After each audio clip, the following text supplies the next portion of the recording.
I'm a historian, an esthetician, and a fifth-generation cultivator from the southern US.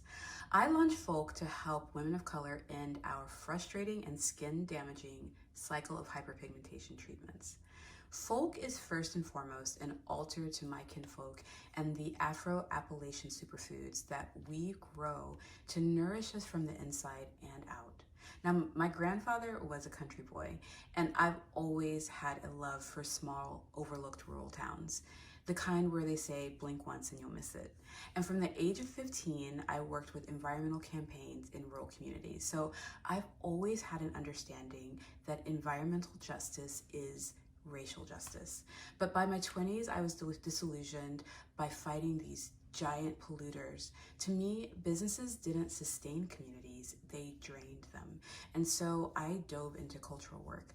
I got my doctorate in sociology in London, focusing on Black folk in Iran and the Middle East.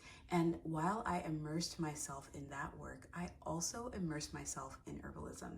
Walking into apothecaries, piling my basket full of familiar ingredients like rose, aloe, peonies, evoked memories of aromas and gardening back home.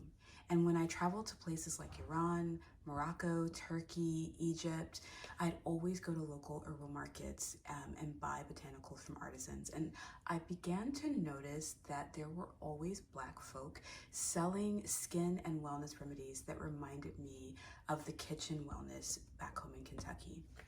The ingredients were different, but the uses and the textures were the same. So I started calling this in my head Black folk beauty. After a few years in Paris, I started to sell remedies to friends that begged me for my ageless skin secrets, but I didn't think of myself as a business owner because I couldn't really understand how I could make a difference as a beauty founder.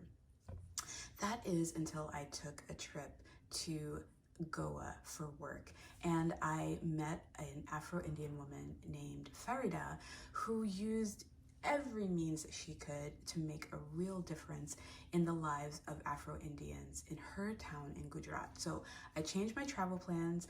I went back home with Farida, didn't speak a word of Gujarat.